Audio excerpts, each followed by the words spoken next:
Nós tínhamos parado em Mateus, capítulo 5, versículo 16. Assim brilha a luz de vocês diante dos homens, para que vejam as vossas boas obras e glorifiquem o Pai de vocês que está nos céus. Exatamente, a gente já explanou esse versículo. A única coisa que faltou de falar para vocês é que a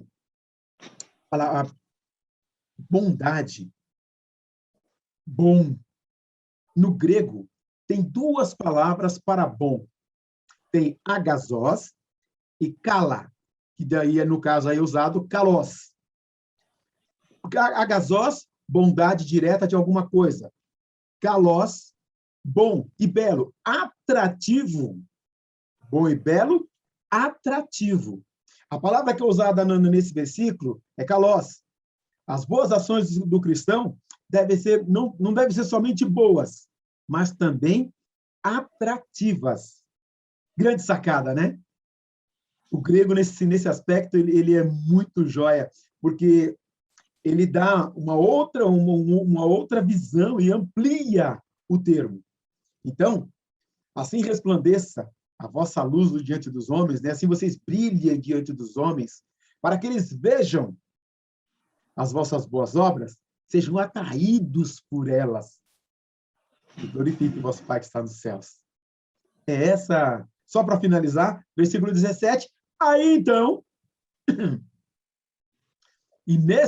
e agora que a gente entra no próximo versículo, que é o versículo 17. Não pensem que vim abolir a lei ou os profetas. Não vim abolir, mas cumprir. Bem-vindo, querida, bem-vindos. Está com o microfone aberto, eu vou pedir só para você fechar o microfone, assim a gente não fica disputando a audiência dos nossos queridos irmãos. Então, quando ele diz, não pensem em abolir a lei. Gente, quando a gente fala lei, para algumas pessoas é um negócio meio complicado. Para quem está começando, inclusive, é algo meio complicado. Só para a gente definir o termo, lei é um princípio, um preceito, uma norma criada para estabelecer as regras que devem ser seguidas. É um ordenamento, do latim, lex, que significa lei, uma obrigação imposta. Gramaticalmente, lei também é um substantivo feminino. Em uma sociedade, a função das leis é controlar os comportamentos e ações dos indivíduos, de acordo com os princípios de cada sociedade. Quero que você entenda também que quando a gente fala da lei, a lei de Moisés, a lei de Deus, nós vamos ver esses termos aí, você deve ter, para quem já leu a Bíblia toda, ou para quem já leu pelo menos o Novo Testamento, você vai perceber que muitas vezes fala a lei de Moisés, a lei do Senhor, ou somente a lei. De onde vem, em primeiro lugar, essa história de lei? E pelo que se conhece, ou pelo conhecimento que se tem, a lei mais antiga que conhecemos, né, é o Código de Hammurabi, que é um conjunto de leis que criadas pelo sexto rei da Suméria, chamado Hammurabi, da dinastia babilônica, lá do século XVIII, antes de Cristo, lá na Mesopotâmia. É um código baseado na lei do talião. Já deve ter ouvido falar da lei do talião, que representa uma dura retaliação ao crime praticado e de sua pena. Talião, ou talionis ius, é definido como um conceito. O termo lei de talião refere-se ao princípio do direito da justiça retributiva. Isso foi discutido mais ou menos aqui por volta de 95 até 98, que queria se implementar justamente para alguns crimes, né? E o termo da lei de talião foi muito usado. Mas o Código de Hammurabi era muito conhecido.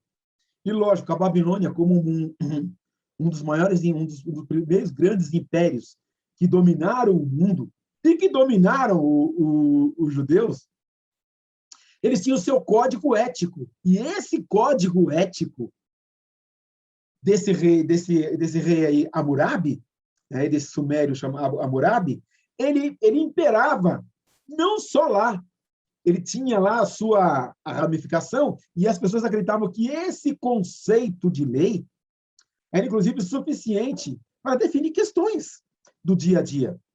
Mas, no caso de Israel, especificamente, Deus trabalhou de uma maneira diferente. Só para você entender, o termo lei para o judeu é uma outra realidade. O primeiro começa com os 10 mandamentos. Que são os 10 mandamentos, Betão? Lá em Êxodo 20, tá? Nós conhecemos o que nós chamamos de os 10 mandamentos. Quando Moisés desce do monte, e Moisés, aquele momento histórico, onde acontece o primeiro download em um tablet. Ou seja, ele traz lá as tábuas da lei diante do povo, e nelas estava escrito com o dedo de Deus. Eu sou o Senhor teu Deus que te tirou da terra do Egito, da terra da escravidão. Não terás outros deuses diante de mim. E também, não farás para ti nenhum ídolo, nenhuma imagem, qualquer coisa no céu, na terra ou nas águas debaixo da terra. Não te prostrará diante deles, nem lhes prestará culto. E também, não tomarás em vão o nome do Senhor, o teu Deus, pois o Senhor não deixará impune quem tomar o seu nome em vão. Nós já falamos na primeira aula, que é o que, quando os escribas estavam escrevendo o texto, reescrevendo o texto bíblico, quando chegava lá no termo Iavé, eles pegavam uma outra pena. Desculpe, não foi com vocês, foi com outro grupo. Então, só para você saber, quando eles estavam transcrevendo a lei, quando chegava para escrever o nome de Deus, Iavé, eles pegavam uma outra pena que era uma pena especial, porque eles tinham entendido isso. Eles tinham entendido que o nome do Senhor era herança deles, é a bandeira deles. O nome do Senhor era algo significativo e que não podia ser pronunciado de maneira em vão. Lógico que esse negócio de tomar o nome do Senhor em vão ficou bem distorcido. E hoje, para a nossa cultura, isso se perdeu até o efeito. Tanto que nós não somos um povo, eu digo cronológico, quando eu digo dessa maneira, não estou falando da nação evangélica, eu estou falando do povo brasileiro de um modo geral. Porque na cultura pós-moderna, a gente não tem essa referência, porque não temos a referência bíblica, não temos a referência cristã, nós não temos referência histórica sequer desses princípios. Mas nós somos uma das maiores nações católicas do mundo. O nome de Deus aqui não é respeitado e não é tratado dessa maneira. Mas esse princípio foi colocado para Israel. E também, lembra-te do dia de sábado para santificá-lo. Trabalharás 6 dias e neles farás todos os seus trabalhos. Mas o 7º dia é o sábado dedicado ao Senhor teu Deus. Aí você vai falar assim para ele, Betão, tá vendo? Os adventistas estão certos. Os caras guardam o sábado, eles não trabalham no sábado. Fazem nada no sábado. E eu vou dizer uma coisa para você. Até o dia que nós guardamos o sábado? Não, meu querido, você não pode guardar o sábado. Você que é cristão, você tem que guardar todos os dias. Todos os dias são do Senhor. Todos os dias são dedicados ao Senhor. Quando você levantar de manhã, abrir os olhos, Senhor, esse dia é seu. Entrega para o Senhor e deixa Ele conduzir. Não é só o sábado. Esse era o problema do judeu. Ele guardava só o sábado. Os outros dias... Aliás, tem um pessoal que tem uma dificuldade com essa questão, porque nós cultuamos no domingo porque foi o dia que Jesus ressuscitou. Mas quando você sai do templo, depois do culto, tem gente que chega, é capaz de dar uma olhadinha para trás e falar, ô, Jesus, até a semana que vem, a gente se encontra semana que vem, hein? Não sai daí, Jesus. Não, gente, não é assim. O que nós fazemos dominicalmente? Damos continuidade àquele culto que começou no dia que você entregou a vida para Jesus. E algumas pessoas costumam orar assim, Senhor, agora entrando na sua presença. Não, você não entra mais, você não entra na presença, você não sai mais da presença de Deus. Você continuamente está na presença de Deus. Lembra-se que quando Jesus ressuscitou, o véu do templo rasgou-se de cima a baixo, quer dizer, não tem mais separação entre nós e Ele. Nós estamos continuamente ligados a Ele, nós estamos intimamente ligados a Ele. Agora você tem o Espírito Santo habitando em você. Então você não sai mais da presença de Deus, você não se esconde mais de Deus, Ele está continuamente com você, em você. Por isso, agora você guarda todos os dias. E você vive para glorificá-lo. Você vive para exaltá-lo. Você vive para ele. Você agora é posse dele. Ele é o teu Senhor. Ele é o seu Senhor. Ele cuida de você e você é a ovelha do seu pasto. É isso, exatamente assim. Desse jeitão. Então, é lógico, para a gente entender isso, só quem já entregou a vida para Jesus.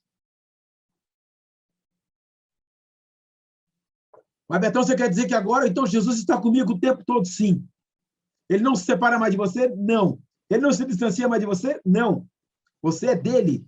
E ele está com você o tempo todo. Então, eu não consigo sair da presença de Deus? Não. E se eu pecar? Você quebra a comunhão com ele. Mas ele, com o Espírito Santo, sai de você? Não, não sai. Eu consigo tirar o Espírito Santo de mim? Não. Se você não entrou uma vez, nunca mais sai. Eu entristeço o Espírito. Eu posso me quebrar a comunhão com ele. Queridos, esse era o propósito de Deus lá na fundação do mundo. Quando Adão e Eva estão andando no paraíso, o que aconteceu? Eles pecaram. E Deus, tentaram, inclusive, perceberam que estavam nus. Mas quem mostrou que vocês estão nus? Aí eles explicaram o que aconteceu e Deus falou, peraí, a roupa que vocês fizeram não serve para nada. Peraí, eu vou fazer roupa para vocês. Colocou eles para fora do paraíso. Mas não os deixou sozinhos. Eles teriam morrido se a gente não tinha chegado onde chegou. E Deus o tempo todo buscando o homem, buscando ter relacionamento com o homem. Separa um homem. Separa uma família. E depois ele escolhe um povo. E caminha com esse povo. E é para esse povo que ele falou, olha, lembra do sábado para santificar. Vai trabalhar 6 dias, parar o seu trabalho. Mas o 7º dia você vai descansar. É dedicado ao Senhor. E depois disso, ele faz o seguinte, o Espírito do Senhor será derramado sobre toda a terra. Vossos filhos e vossas filhas profetizarão e vossos anciões terão sonhos, como diz lá no profeta Joel. Ou seja, eu vou caminhar no meio de vocês. Deus não habita em templo feito por mão de homem. Então, o templo, a igreja, onde o grupo se reúne, é apenas uma edificação que o povo congregacionalmente se une para adorar. Mas, na verdade, todos os que fazem isso já receberam o Espírito Santo. E são o corpo de Cristo por onde quer que andem. Se eu for morar lá na Finlândia, eu continuo sendo o corpo de Cristo. E a presença do Senhor vai comigo, vai caminhar. E vai continuar te guardando, querido, por onde quer que você ande, por onde quer que você passe. Você não sai mais da presença de Deus. Ô, Betão, você quer dizer que quando eu estou tomando banho, Deus está com o Espírito Santo está comigo? Sim, está. Você quer dizer que no meu trabalho, Deus está lá comigo? Sim, está. Lá na faculdade, sim, Ele está. Lá no ônibus, sim, está. Lá no trem, sim, Ele está. Por isso, aí que você vai entender depois o que Jesus vai dizer no próximo versículo. Mas, continuando, não era esse o propósito. Honra teu pai e tua mãe, a fim de que tenhas vida longa na terra que o Senhor teu Deus te dá. Nem dá nem para falar de honrar pai e mãe se você não tem nem o que explicar aqui, né? Ele é muito claro. E outra, que é muito evidente, não matarás. De forma alguma, de jeito nenhum. Então, mas tem cara que ninguém merece a morte. Ninguém merece. Isso é de Deus, gente. Deus é que é o doador da vida. Nós temos que preservar a vida. É por isso que a gente falou aqui antes de a gente começar a aula, com relação ao uso de máscara, com relação ao uso a tomar vacina. Não adulterarás. Eu estou vendo aqui, são 2 alianças. É isso mesmo. Para os casados, não adulterarás. Lógico que tem que adultério é muito claro, ou seja, a traição e consumação do ato. Não furtarás. Nós temos uma dificuldade muito grande aqui no Brasil com a questão da propriedade, né? E o pessoal ainda tem dificuldade.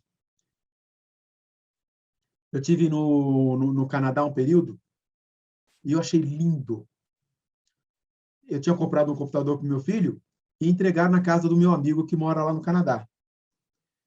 Aí eu peguei o computador e falou, oh, cara, abre, abre. Eu falei, não, quando o Thiago chegar, ele vai abrir. Não, abre porque o carteiro deixou aqui na porta e eu chutei sem querer, eu estava carregando umas coisas, quando eu percebi, eu tropecei na caixa. Falei, como é que é? O carteiro deixou aqui na porta. Eu falei, deixou na porta? E ninguém pega? Eu falei, como assim pega? Eu falei assim, mas... Ele falou, pera, você veio do Brasil, cara, você não entende o que é isso. Vou te mostrar, ó. O carteiro, quando chega aqui na minha casa, tem uma encomenda, todas as casas têm essa área coberta aqui. Para quê? Para que o carteiro deixe a encomenda. Se não tiver, ele não deixa. Tá vendo aquela casa ali do lado? Tá vendo os pacotes lá, as caixas? Foi entregue pelo correio. Do meu jeito, ele deixou o computador escrito, computador. Eu falei, ninguém mexe. Eu falei, não, cara. Em primeiro lugar, a correspondência é inviolável. E outra coisa, aqui o que é do outro é do outro. O que é meu é meu. Ninguém mexe no que é do outro. Pra você ter uma ideia, eu fui no mercado lá, frio, né? Tava, na verdade, menos 15 graus. O cara vai no mercado, aliás, ele vai tomar café, ele larga o carro ligado, com a chave no contato, o carro funcionando, para o carro não esfriar, e ninguém mexe. Você percebe que em alguns lugares alguma coisa tem que mudar no Brasil, né? A igreja tem que fazer atuação para que isso mude. Não darás falso testemunho contra o seu próximo.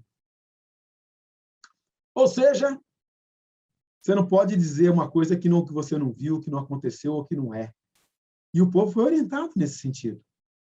E, para finalizar, não cobiçarás a casa do teu próximo, não cobiçarás a mulher do teu próximo, nem os seus servos ou servas, nem o seu boi ou jumento, nem coisa alguma que lhe pertença. Uau! O que é meu, o que é do outro é do outro. E tem que você com o outro. Se estiver bem, Deus está abençoando, glorifique a Deus e se alegra com isso. Eu não devo ter os meus olhos inclinados para o que o outro tem. Gente, eu quero que você perceba que isso para Israel é a lei. Lógico que quando você lê lá Êxodo 20, e depois você vai perceber aqui no livro de Deuteronômio, Deus vai dar um regramento para a nação. E esse regramento para a nação é a lei. E nesse regramento para a nação, aí quando fala sobre a construção do tabernáculo, aí o tabernáculo é construído, eles têm o regramento com relação ao culto, com relação às vestes sacerdotais, com relação à maneira de cultuar, com relação a tratar de algumas situações. E nesse período, esse regramento que foi dado para Israel, ele vai no meio do povo. Só que aí eu acabei de falar de um outro livro, lembra que eu falei que isso no Deuteronômio? Então, o conteúdo de Gênesis, Êxodo, Levítico, Deuteronômio, tá? Esse conteúdo, Gênesis, Êxodo, Levítico, Deuteronômio e Números. Eu esqueci de colocar números aqui. Esse regramento tornou-se o Pentateuco. Penta, que são os 5 primeiros livros da Bíblia. Os 5 primeiros livros da Bíblia, o Pentateuco, ele foi a ferramenta que Deus usou e que eles começaram a tratar como lei. Aí, do Pentateuco, para eles era a Torá que continha esse regramento, e era a ferramenta que eles começaram a usar. E lógico, o que aconteceu? Depois de um tempo, eles começam com esse regramento, que está desde do início, criação de tudo, até as regras básicas, e eles começam a observar, espera aí, algumas coisas estão muito claras aqui, algumas coisas estão implícitas. E o que não estava explícito estava implícito. Aí, como eu vou dizer que, desculpe, começou a confusão. Eles começaram a escrever esse negócio. E o escrever isso, para definir esse regramento, aí criaram-se 2 grupos dentro dos judeus.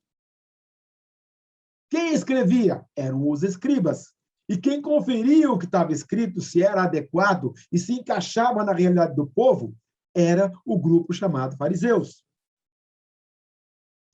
esse grupo que trabalhava o regramento, muito semelhante ao que acontece na Constituição do Brasil.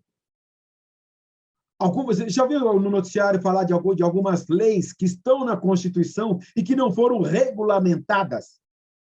E nessa regulamentação é necessário, muitas vezes, quando o Congresso não regulamenta, é necessário que haja intervenção do Supremo para ver se é constitucional ou se não é.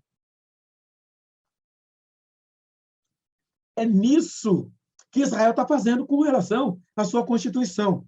Só que eles começam a trabalhar essa questão de uma maneira complicada.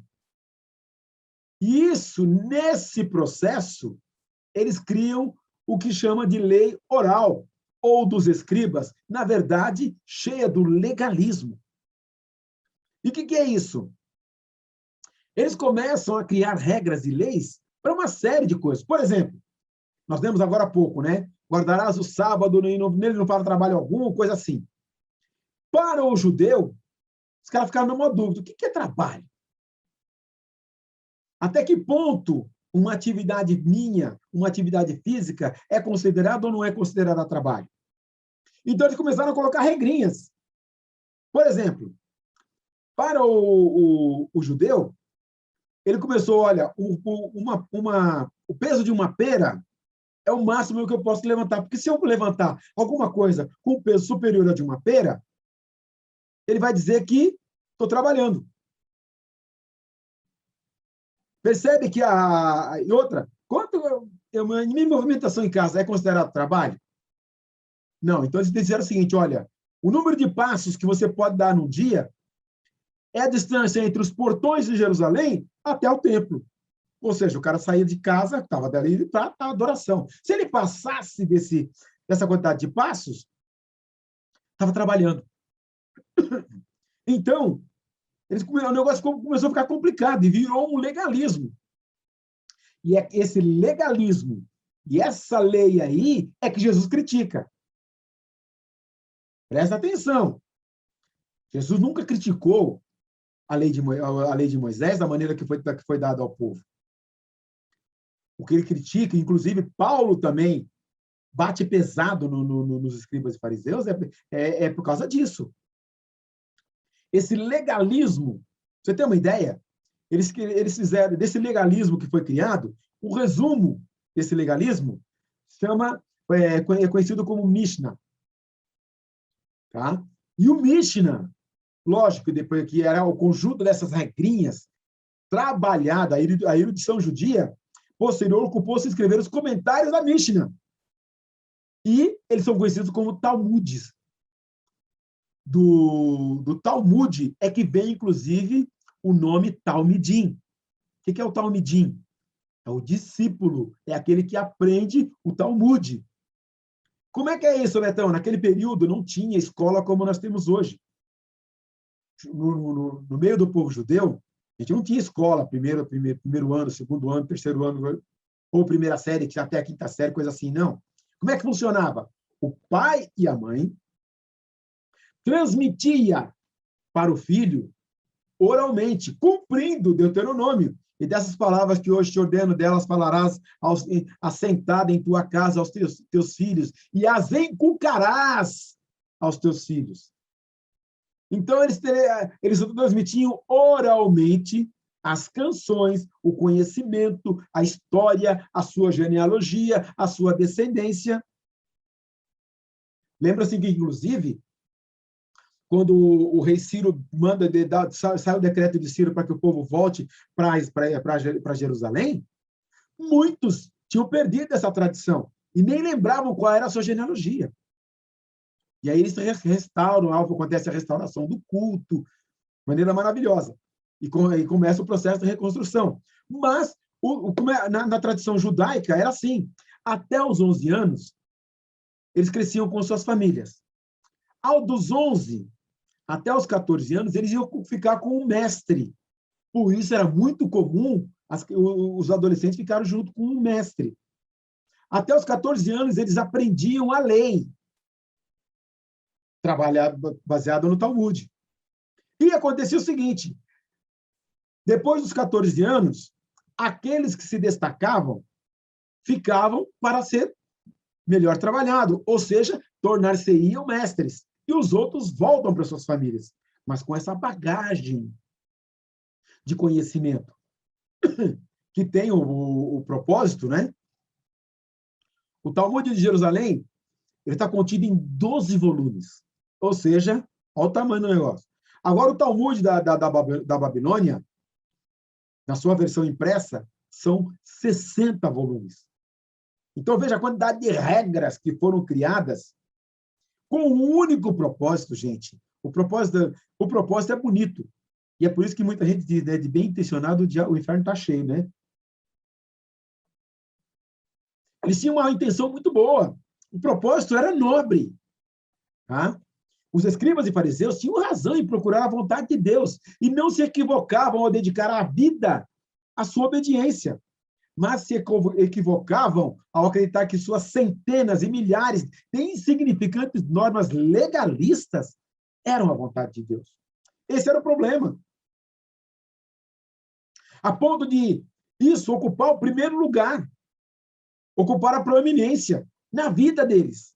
E Deus ficava em segundo plano. Ou seja, esse conjunto de regrinhas, inclusive, gente, tem gente que faz isso hoje em igreja. Gente, eu aceitei Jesus numa época em que a coisa era muito complicada ser evangélico no Brasil. Vocês hoje estão chegando na igreja, ser crente hoje é uma coisa mais fácil desse planeta.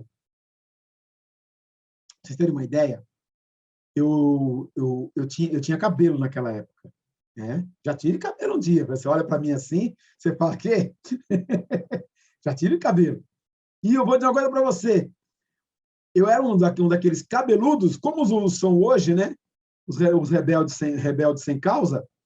E eu cheguei na igreja cabeludo. Numa época em que o regramento de termos de...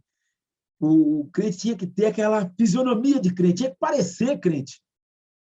Lógico, eu não condeno isso, não, tá? É bem aquele conceito, né? A mulher de César não basta ser honesta, ela tem que parecer honesta, né? E crente, gente, tem que parecer que é crente. Ai, Betão, você quer dizer, então, que eu não posso pintar o meu cabelo de azul, eu não posso usar um piercing bem no meio do nariz, que ocupe todo o meu nariz? Não, gente, eu não estou criticando nada disso. Cuidado, inclusive, com isso. Cuidado com o propósito com que você faz. E, gente, não, ninguém é para andar relaxado, esculachado e feio, não. Graças a Deus, aqui na casa é todo mundo bonitinho, você não tem dificuldade nenhuma, eu posso falar com tranquilidade. Mas, apesar que bonitinho também é uma expressão para um feio bem arrumado, né? Mas não tem dificuldade com a aparência de vocês. Mas algumas pessoas têm problemas sérios com a aparência. E acham que tem que colocar alguma coisa para tirar atenção, ou chamar atenção. Então, gente, o que eu quero dizer com isso? Que a regra naquele período, quando eu me converti, qualquer coisa que era diferente, o pessoal olhava com outros olhos. Inclusive, na igreja, não fui discriminado. Era um motivo de muito estranho. Eu era estranho no ninho. Aí um dia o irmão chegou assim, mas pastor, esse cara vem para a igreja com esse cabelo. Aí eu me lembro do pastor Edson, acho que era a segunda semana que eu fui na igreja. Ele falou, aqui, meu irmão, isso aqui é fácil. Ele bateu uma água, chacoalhou, tá pronto. Sabedoria de Deus, né? Deus é bom demais e usa. E, lógico, depois de um tempo, uma parte caiu e eu tive que reduzir o tamanho e a proporção dele e acabou ficando no que ficou. Deus trabalhou tanto que ele falou assim, não, você não sabe trabalhar com cabelo, eu vou tirar tudo que você tem aí para você não ter problema. Mas, o que eu quero dizer com isso? Quando eu falo do regramento, não era uma regra ter cabelo curto ou ter cabelo comprido. Mas era a forma como as pessoas viam isso, como elas olhavam isso. E eu fui numa ocasião numa igreja pentecostal que o pessoal estava falando da abertura que tinha atrás do paletó. Que não podia ter abertura. E eu conheci uma moça que ela foi excluída da igreja porque cortou o cabelo. podia cortar o cabelo de maneira nenhuma, ou tal, texto bíblico e tal. Gente, isso aí são regras que atrapalham, que ao invés de trazer as pessoas para Deus, afastam de Deus. E é por isso que fica para registrado para a gente. Os mestres da lei, capítulo 23, versículo 2 e 4, os mestres da lei e os fariseus que se assentam na cadeira de Moisés, obedeçam-lhe e façam tudo o que eles lhe dizem, mas não façam o que eles fazem, pois não praticam o que pregam e atam fardos pesados e os colocam sobre os ombros dos homens, mas eles mesmos não estão dispostos a levantar um só dedo para movê-los. Então, esse regramento que destruiu a visão da lei e que, na verdade, ao invés de aproximar as pessoas de Cristo, ao invés de mostrar que a lei é o único propósito, como diz Paulo, o fim da lei é Cristo, o objetivo era mostrar Cristo, é realmente mostrar que ele é o Filho de Deus e que você tem que se preparar e tem que estar santificado, limpo, para estar na presença de Deus. O propósito da lei é que as pessoas entendam, que elas olhem como se fosse um espelho, como diz Tiago, e vejam que estão distantes, que mostrem para elas qual é a realidade de vida que elas estão, de maneira que elas percebam a distância que estão de Deus e voltem para Deus. A lei tem esse propósito. E ela começa, em certa ocasião, um jovem chegou para Jesus, o que eu tenho que fazer para herdar a vida eterna? Jesus falou para ele assim, amarás, pois, o Senhor teu Deus, de todo o teu coração, de toda a tua alma, de todo o teu entendimento e de todas as tuas forças, e ao teu próximo como a ti mesmo. Nisso está resumido toda a lei. Então, mas e o restante? Você falou agora um pouco dos 10 mandamentos, você falou que a lei tem lá, tem o Pentateuco, tem o Deuteronômio, tem o livro de Números, tem tudo isso aí. Oh. Ama a Deus. Ama a Deus. E ao teu próximo como a ti mesmo. O que os fariseus estavam fazendo, estavam desvirtuando, estavam indo numa direção completamente contrária. De maneira que eles estavam perdendo a referência de para quem e com quem devia ser a lei. Propósito claro da lei, respeito, reverência. Respeito. Aliás, é uma dificuldade muito grande que nós temos hoje. Respeito. E por isso é que o nosso regramento hoje, inclusive aqui no Brasil, os caras estão criando, querem criar mais leis ainda. E eu gosto de citar, eu sempre cito, que se nós tivéssemos respeito, tão somente fôssemos educados a ter respeito, não tinha que ter vaga para idoso em estacionamento, não tinha que ter vaga para deficiente, não teríamos que ter cota racial, não teríamos que ter cota em nenhuma área. Você é contra as cotas? Sou contra, porque o que aconteceu foi uma falta de respeito e outra. Por mais cota que você coloque, nós nunca vamos conseguir resgatar a maldade que foi feita com o povo negro nesse país. Nem com os indígenas e nem com aqueles brancos que hoje estão morando na beira do rio porque não tem lugar para morar. Não tem casa para morar. Eu estou dizendo para você, meu querido, meu irmão e minha irmã, para você ter uma ideia, a nossa igreja, nesse período de pandemia, já distribuiu mais de 25 toneladas de alimento. Sabe que são 25 toneladas? Eu não estou falando de 25 quilos. Eu não estou falando de 250 quilos. Eu estou falando de tonelada de alimento e produto de limpeza. Porque aqui em Santo André tem famílias que não têm o que comer. Tem famílias que têm faltado alimento. É um desrespeito à vida. É um desrespeito à raça humana.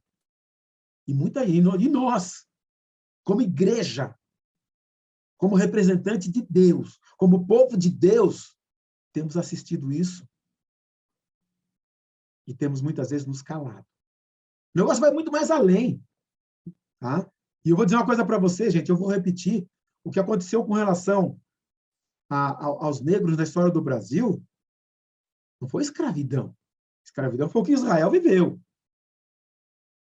Foi tortura. Gente, o negro, naquele período aqui, tá? Ele tinha os dentes quebrados, eram mutilados, eram queimados, eram marcados como animal. Isso não foi escravidão, foi um horror. Eu não sou contra. Eu quero deixar claro para vocês que eu não sou contra a questão das cotas. Eu acho que isso não vai pagar a dívida que nós temos. É isso que eu quero dizer. A nossa dívida é muito grande. Ah, Betão, mas você é contra colocar vaga em estacionamento? Não, não sou contra colocar, não sou contra.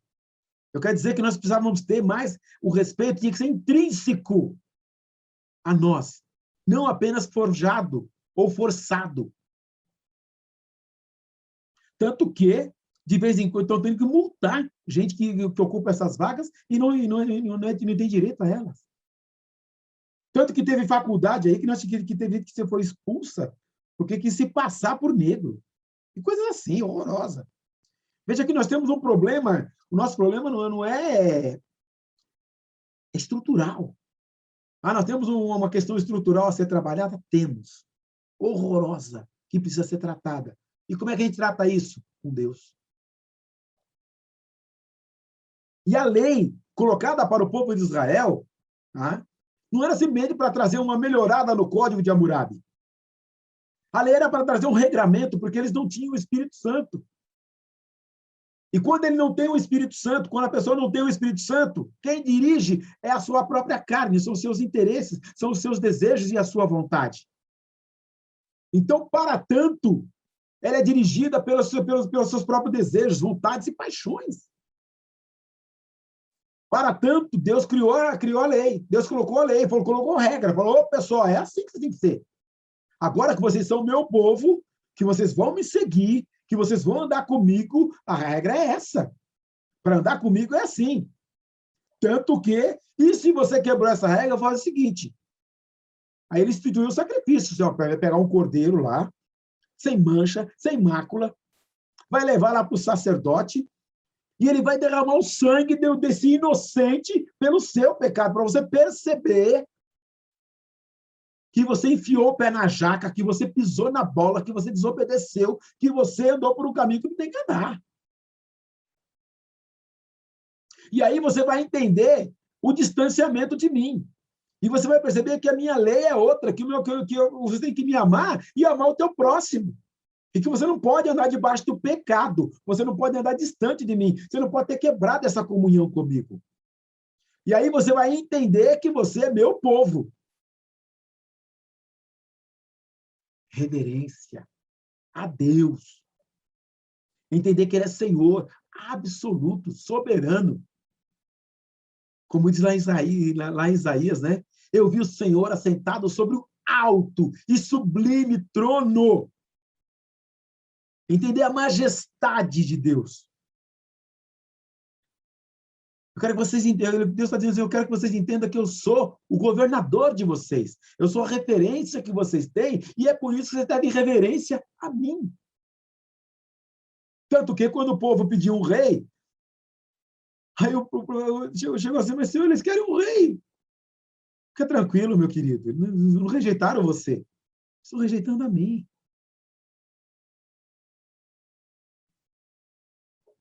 Dá a eles um rei. Aí veio Saul. Aí depois veio Davi. Aí depois veio Salomão. Aí depois veio Roboão. E aí a coisa complicou. Aí Deus falou assim, ó, esqueceram a lei completamente, o que eu faço? Vou ter que corrigir esse povo. Pegou um ímpio e mandou Nabucodonosor lá corrigir a situação do povo, porque esqueceram da lei. E depois do exílio, quando voltam, aí que eles pegam a lei e vão ler, puxa vida, essa é a lei. É o que nós temos que cumprir. Nós temos que voltar para Deus. Quando eles voltam para Deus, restabelece o culto. Está lá em Esdras. Aí a coisa começa a voltar a caminhar. Só que nesse período, eles já estão dominados, estão debaixo de um outro rei, estão debaixo da servidão. E a lei, que devia ter sido a referência deles, que tinha sido o motivo de respeito ao Senhor, que devia deixá-los ligados ao Senhor, começa a se tornar um negócio que distancia o povo mais ainda de Deus. E eles ficam agora na esperança do Messias. Aí vem Jesus, e eles estão pensando, puxa vida, agora não vai mudar tudo. E quando chega Jesus, o que ele diz? Não pensem que vim abolir a lei ou os profetas, não vim abolir, mas cumprir. Digo-lhes a verdade, enquanto existirem céus e terra, de forma alguma desaparecerá da lei, a menor letra ou o menor traço, até que tudo se cumpra. Olha que a expectativa deles era um cara montado num cavalo branco, com uma espada flamejante, e que vinha libertar desse jugo romano. Falou, opa, nós vamos andar debaixo agora do jugo romano. Vai vir o Messias, e essa expectativa vai e vai. E esse regramento que foi criado está sendo passado de geração em geração, nessas gerações. E eles cada vez mais longe. Aí Jesus fez o seguinte, olha, eu não vim abolir a lei ou os profetas. Eu não vim abolir. Ou seja, eu não vou acabar com a lei. Eu não vim destruir a lei. Eu não vim acabar com a lei. O problema é a lei que foi criada por eles. Porque a lei de Deus, aquela que foi dada na sua essência, essa lei, ele veio para cumprir. Ele veio exatamente para cumprir essa lei. Ou seja, a lei, ela aponta para Jesus. Por isso que Paulo escreve, porque o fim da lei é Cristo. Ou seja, a lei na sua essência, na sua direção, no seu cumprimento, em toda a sua direção, em tudo que ela aponta, é para você chegar a Cristo. E é por isso que ele escreve lá em Gálatas, capítulo 3, versículo 21 ao 29. Então, a lei opõe as promessas de Deus de maneira alguma. Pois se tivesse sido dada uma lei que pudesse conceder vida, certamente a justiça viria da lei. Mas a Escritura encerrou tudo debaixo do pecado, a fim de que a promessa, que é pela fé em Jesus Cristo, fosse dada aos que creem. Antes que viesse essa fé, estávamos sob a custódia da lei, nela encerrados, até que a fé que haveria de vir fosse revelada. Assim, a lei foi o nosso tutor até Cristo, para que fôssemos justificados pela fé. Agora, porém, tendo chegado à fé, já não estamos mais sob o tutor. Todos vocês são filhos de Deus mediante a fé em Cristo Jesus. Pois os que em Cristo foram batizados, de Cristo se revestiram. Não há judeu, nem grego, escravo, nem livre, homem, nem mulher, pois todos são um em Cristo Jesus. E se vocês são de Cristo, são descendência de Abraão e herdeiros segundo a promessa. Aí você percebe, peraí, então o propósito da lei, ele foi desvirtuado. E o mais louco disso tudo é que Jesus não para por aí. Ele diz o seguinte, enquanto existirem céus e terra, de forma alguma desaparecerá o menor da lei, a menor letra. Quando ele fala menor letra, gente, só para você entender, no grego, tá? Ele está dizendo aí iota. Para nós, o iota, que na verdade para eles é apenas como se fosse um apóstrofe, tá? Para nós, o iota é o mesmo no que nós transliterando, né? Seria o nosso J, mas que na verdade é apenas um tracinho, tá? Ou o menor traço. Sabe o que é o menor traço? O menor traço, o termo usado aí é queraia. O queraia. Queraia é o mesmo que nós chamamos aqui de serifa. Para você ter uma ideia, a letra L maiúscula, aquela perninha do L, tá? É serifa. Na verdade, para quem trabalha com informática, sabe que a letra, você tem o Arial, que é uma letra lisa. E eu coloquei aqui, ó, quando eu estava por fim da lei é Cristo, eu coloquei em Times New Roman. E você vai perceber que no final, na parte inferior da letra, ela tem uma ramificaçãozinha. Qual é o propósito disso? A gente chama isso de serifa, que é para quando você estiver lendo, você perceber a continuidade do texto e facilitar a sua visualização e ser uma leitura mais agradável. Serifa. Só aquela puxadinha na perna da letra, que não muda o sentido da letra, mas que facilita a tua compreensão da letra. Você percebeu que ele está dizendo que a menor letra, ou o tiozinho, ou a serifa, não vai desaparecer, porque o propósito de Deus é um só, e Deus não muda. E isso foi dado no passado para ser base para a sua vida, para a sua vida contínua. Gente, o que eles receberam lá no passado era a essência para que eles vivessem o presente e chegassem no futuro. E é por isso que diz, sem passado não tem futuro. O propósito aqui é que com a base que receberam, eles tivessem a sua vida dirigida de maneira que entendessem que deviam para se preparar para chegar a Cristo, para a vida de Jesus. Que ele ficasse claro e objetivamente, que eles conseguissem chegar a Cristo. E que suas vidas fossem moldadas de tal maneira que eles, quando viesse a plenitude dos tempos, Jesus estaria com eles. Aí Jesus está dizendo o seguinte, olha, foi dado ano passado, é uma continuidade para você chegar no presente e para chegar no futuro. Não é tão somente para fazer regramento, para você viver de regra, para ficar brincando de regra. E o judeu passou a viver nessa questão da regra. E aquele que mais conhecia a regra era doutor da lei. E ser doutor da lei era motivo de orgulho. Eles ficavam lá acrescentando filactérios a manta dos seus vestidos, lá das suas capas e túnicas, e dizendo que isso era uma ostentação. A lei passou motivo de ostentação. Gente, não está acontecendo isso no Brasil também? Bom, deixa para lá. Mas, e o cara que domina a lei e que tem a autoridade da lei, ele se acha senhor absoluto. E o poderio que a lei lhe dá tornou-se destaque. E quando o propósito de Deus, tão somente o propósito, era que foi dado lá no passado, os conduzisse. E eu acho muito legal quando Paulo escreve aos Gálatas e fala que ela foi o aio. Sabe o que é o aio? É aquele que cuida da criança, aquele que está lá ajudando a criança a crescer e vai dando a direção à criança. É o tutor, é aquele que cuida para que a pessoa chegue à maturidade e chegue a assumir aquilo que lhe é de direito.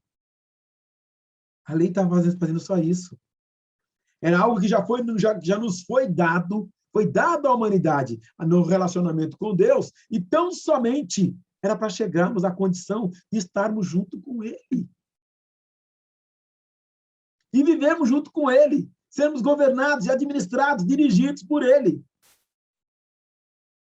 Tão somente, tá? Eu quero que você entenda que essa continuidade do passado está ligando ao presente. E não pode, de maneira alguma, ser apagada. O passado e o presente têm que estar ligados, estão juntos e têm que fazer justamente para direcionar para o futuro. Winston Churchill, depois da batalha de... Como é que foi o nome daquela batalha lá? Teve uma batalha em que eles perderam. E tem até o filme foi ganhador do Oscar, acho que há 4 anos atrás. Relaciona justamente dessa batalha. Muito bem produzido, muito bem feito, ganhou o Oscar. Aí o pessoal ficou criticando o Churchill e todos os governantes. Perdemos a batalha, mas por que nós perdemos? Onde nós erramos? O que nós erramos? O que nós fizemos direito? O inimigo era violentíssimo. Ele tem uma frase muito legal que ele diz assim: se iniciarmos uma luta entre o passado e o presente, descobriremos que teremos perdido o futuro. Israel ficou brigando com a lei, com o passado, com as suas idiosincrasias, e criou ali sincretismo em cima daquilo que devia ser algo que devia guiá-los ao futuro. Gente, na igreja, por favor, o propósito é adorar o Senhor, servir ao Senhor, amar a Deus e o teu próximo. O que passa disso, fica atento. Fique esperto, que muitas vezes, ao invés de unir, atrapalha. Não estamos aqui para brigar com o passado. E, aliás, ele tem que ser relevante para que aponte para o presente e para o futuro. Qual é o nosso futuro? Com Jesus. Onde nós vamos chegar? Com Jesus. Eu quero dizer tudo isso que eu falei.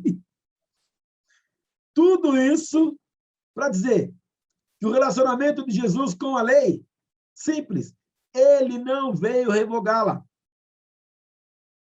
Isso tem que ficar muito claro para a gente. Não pense que veio abolir a lei. Veio acabar com ela. Tá? É muito claro, que tem que deixar muito claro para a gente entender que Jesus e a lei estão intimamente ligados.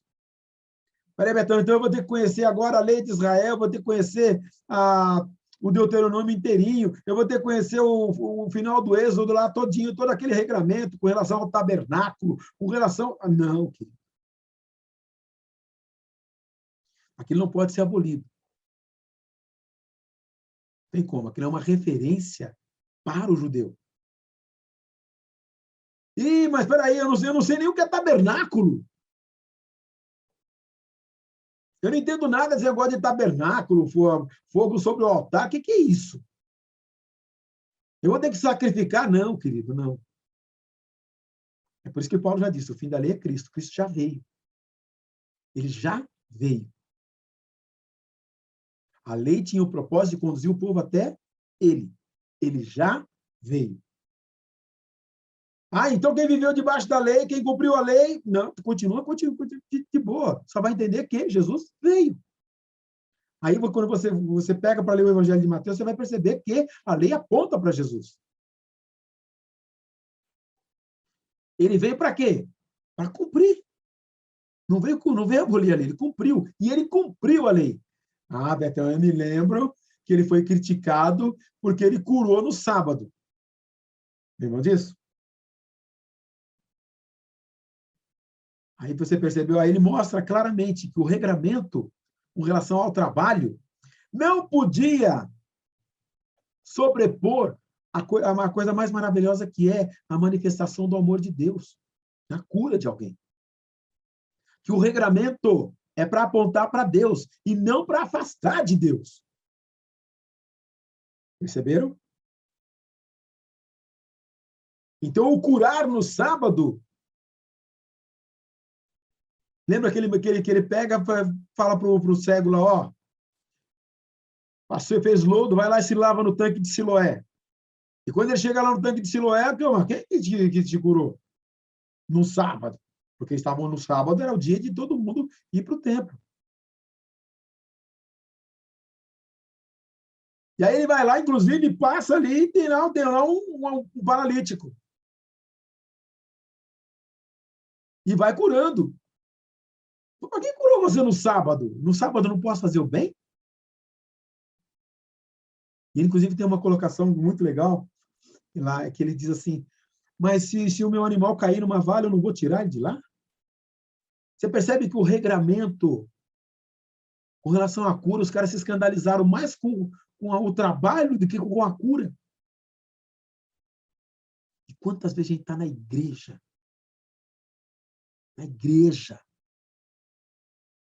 e discutindo questões tão pequenininhas. Gente, eu já participei de assembleia que o irmão ficou bravo com o outro, a ponto de gritar com o outro dentro da igreja. Aliás, quando você tem muito tempo em igreja, você vê alguns comportamentos que não tem nada a ver com Deus. Aliás, se você começar a olhar por aí, gente, as barbaridades que as pessoas fazem com a Bíblia na mão. Gente, com cruz na mão. Os espanhóis entraram aqui na América do Sul e mataram muitos indígenas. Com cruz na mão. com cruz na mão. Nós tivemos a Inquisição. E eu não vou muito, eu vou trazer um pouco mais para perto de nós. Meu cunhado agora está na Irlanda. Há pouco tempo atrás, você viu no noticiário a luta entre católicos e protestantes. Eu conheço um irmão lá que o carro dele foi queimado. Católico e protestante lutando, se matando, fazendo atentado um ao outro, com Bíblia na mão. Agora eu vou trazer bem para juntinho de nós. Tem irmão nervosinho dentro da igreja. Um outro irmão por qualquer outra coisa, atitude. Então o problema não está na lei. O problema está no distanciamento de Deus. E a ignorância com relação à lei ou com relação a Deus é que tem tido essas atitudes que afastam o homem de Deus. E por isso que Jesus diz, eu não vim para abolir, eu vim para cumprir. E o mais legal ainda, ele afirma que tudo se cumprirá, até que tudo se cumpra. Até que tudo que está na lei, tudo que está previsto, vai se cumprir. E é por isso que ele complementa. Todo aquele que desobedecer um desses mandamentos, ainda que dos menores, e ensinar aos outros a fazerem o mesmo, será chamado de menor do reino dos céus. Mas todo aquele que praticar e ensinar esses mandamentos será chamado grande no reino dos céus. E aí é que você percebe o nosso relacionamento com a lei. Porque o que não fazer? Desobedecer. Mas, Betão, mas eu vou viver agora debaixo da lei, eu vou ter que agora cumprir a lei, eu vou ter que agora observar os princípios da lei. Observa 2 mandamentos. E você vai obedecer a lei com toda tranquilidade. 2 mandamentos. Amarás, pois, o Senhor teu Deus de todo o teu coração, de toda a tua alma, de todas as tuas forças. E o outro, ao teu próximo como a ti mesmo. E o que eu faço com isso? Pratica e ensina. Pratica e ensina aos outros. E sabe quais são as consequências? Será chamado grande. Uau! Tem. Aí, gente, dá para discutir galardão, dá para discutir uma série de coisas, mas eu não vou entrar nessa seara agora, não, senão eu vou comer o nosso tempo e depois a gente vai perder tempo. E ele continua, pois eu lhes digo que se a justiça de vocês não for muito superior à dos fariseus e mestres da lei, de modo nenhum entrarão no reino dos céus. Aí complicou.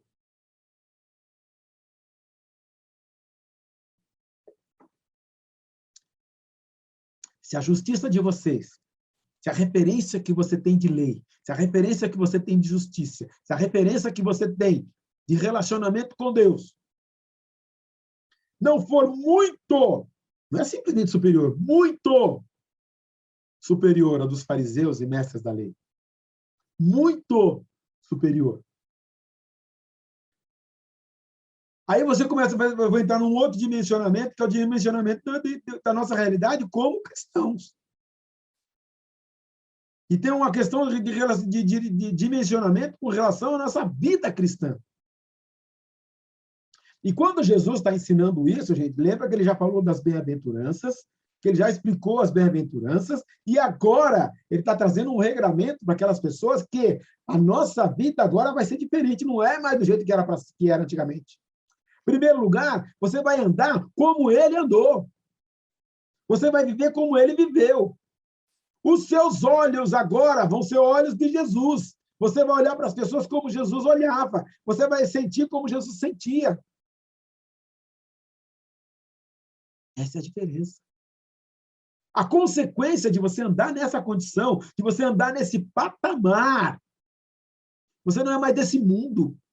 Você não pertence mais a esse mundo. Você é de um outro reino. Você é do reino de Deus. É por isso que ele... Aí, depois de todo esse compêndio, essa explicação, essa explanação, pois eu lhes digo, que se a justiça de vocês não for superior à dos fariseus e mestres da lei, e, gente, eu imagino quando eles ouviram isso, de modo nenhum entrar no reino dos céus. Então, quer dizer agora que aquelas pessoas com aquela atitude um pouquinho estranha, não vou nem entrar nesse mérito aqui para não correr o risco de acabar sendo aqui o grande acusador, tá? Gente, eu não quero acusar ninguém. Já disse, o diabo faz isso muito bem. Mas o que eu quero dizer é que você fique atento, raciocina. Olha o que Jesus está dizendo. Se a sua justiça, se a lei que você tem aí dentro de você, se a referência em termos de justiça, se a referência que você tem dentro de você não for superior à dos fariseus, e aí que eu quero colocar para você. O relacionamento de Jesus, nós e a lei. Definição de termos. A justiça de vocês. A sua justiça. Qual é o conceito que você tem de lei de Deus? Qual é o conceito que você tem de lei de Deus para você? E qual é a prática dessa lei no seu viver diário? Você precisa ter essa referência ou ela é natural e espontânea? Controlado e dirigido pelo Espírito Santo, natural e espontânea. Dirigido pela sua própria carne, pelos seus desejos, pelas suas vontades, é humana. Então, quando ele fala justiça de vocês, é isso. É o conceito que você tem, é a maneira como você vê, é a maneira como você age, é a maneira como você pratica. É o seu viver diário.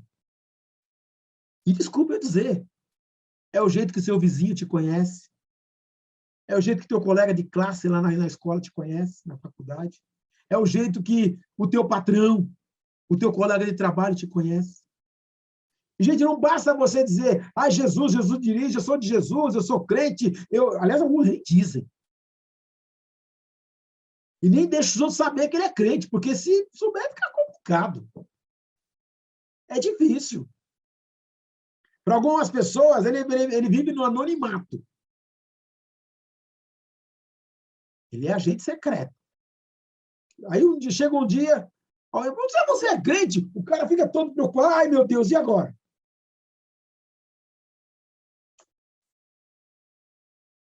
Complicado. Então, querido, o problema não está na lei. O problema está na maneira como você vive. Como você deixa o Espírito Santo agir na sua vida. Isso vai fazer toda a diferença no seu dia a dia. Isso vai fazer toda a diferença na sua forma de ser. Mas vai fazer toda a diferença como você é na sua casa. Vai fazer toda a diferença como você é como marido. Vai fazer toda a diferença como você é como esposa. Vai fazer toda a diferença como você é como pai ou mãe. E vai fazer toda a diferença como você é como filho. Então, o que Jesus está ensinando aqui, quando ele fala da justiça de vocês, é como isso está dentro de você. Mas Betão, eu fui criado desse jeito, eu sou assim, você não é Gabriela, tá? O pessoal que não sabe, é uma música do passado que tinha uma frase que dizia, eu nasci assim, sempre fui assim e serei assim, Gabriela. Mas, quando você aceitou Jesus, quando você recebeu Jesus, quando Jesus entrou na sua vida, você recebeu o Espírito Santo. E o Espírito Santo de Deus traz essa beleza e que é a justiça de Deus dentro do seu coração.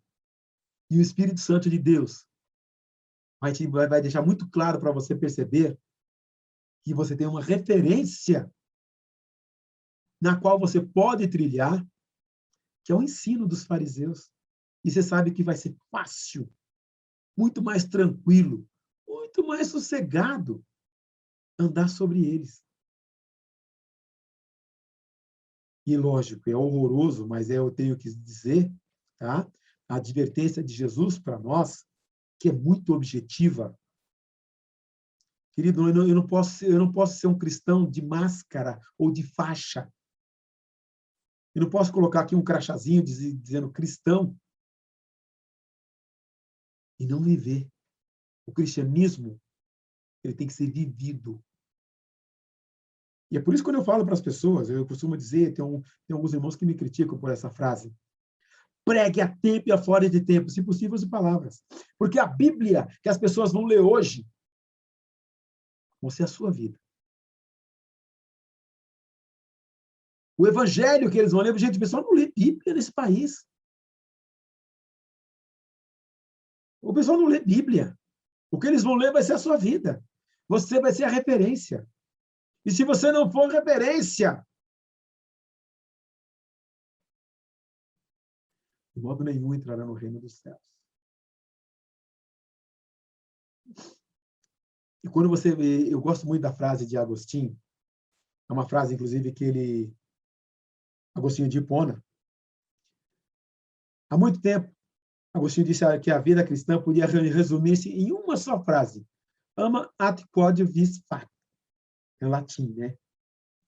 Ama e faze o que queiras. Faz o que você quiser. Sabe o que ele está querendo dizer com isso? Ama e faz o que você quiser. Se calares, calarás com amor. Se gritares, gritarás com amor. Olha que lindo. Se corrigires, corrigirá com amor. Se perdoares, perdoarás com amor. Se tiveres amor enraizado em ti, nenhuma coisa, senão o amor, serão os teus frutos.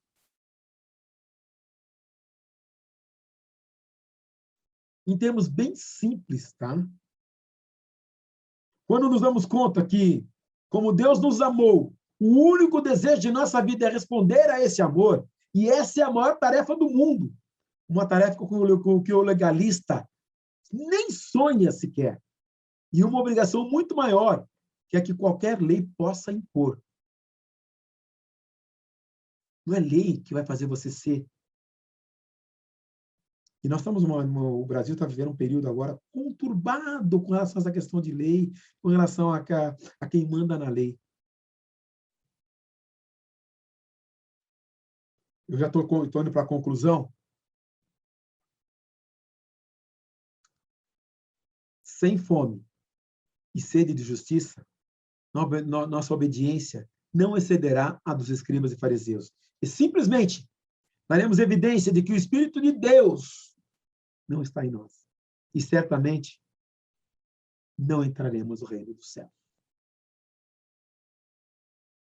Eu tenho que franquear a palavra a vocês, mas eu quero deixar muito claro que o ensino de Jesus aqui, ele é definidor para a caminhada dos discípulos, e algumas coisas que ele falou aqui só foram entendidas depois.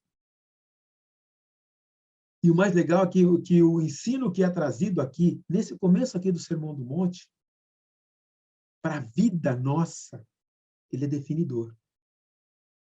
Quando você faz essa leitura rápida, tem detalhes que passam despercebidos. Mas quando você examina, e eu gostaria de te convidar a meditar nisso depois.